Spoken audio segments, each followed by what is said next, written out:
Is your brother gay? You know, you are so just, you are so blunt.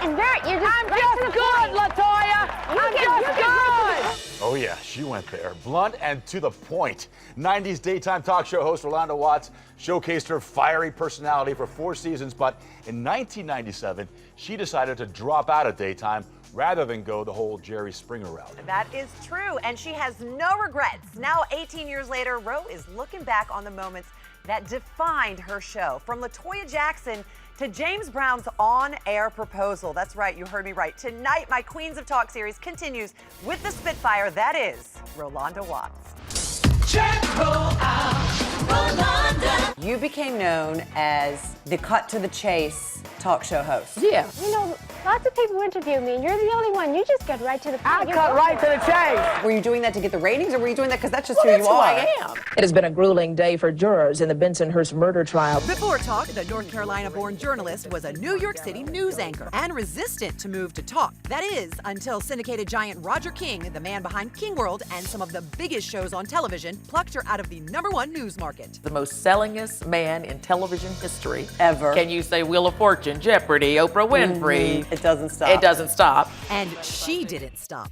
As I learned visiting Rolonda's Hollywood Hills home, there was always a delicate balance between telling compelling stories and the day-to-day surprises on her set.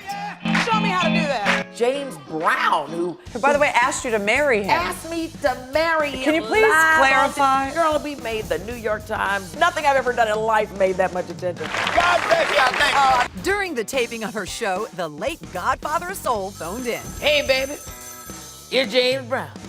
I know we living in America and everything, but will you marry me? And the crowd, I remember the roar. They did not stop for 5 minutes. For Ro, it was all about moments, including having Bill Cosby on her stage. I expect to see Andy Griffith come Don't out. stop! Whose brother came on to admit he didn't learn to read until he was 50-something years old. And Bill Cosby apologized to him for calling him stupid all his life. Does he pick on you a lot like that? Just a little bit. What do you think of all the allegations that have surfaced? I just feel so sorry. I'm so sorry that something like this happens to somebody who... What would you ask him if he was in front of you? That man that you interviewed is much different than the man that is being portrayed, it sounds I would like. ask him, who in the world did you piss off? Because you were about to get a real big show at NBC, the same network you were threatening to buy a while ago. I am sitting here on Sundays with Rolonda. Rolonda's now forging a new chapter, taking to radio to entertain. But she's not ruling out another crack at TV talk. Well, would you go back? Absolutely. Ro is so much fun. I love that lady.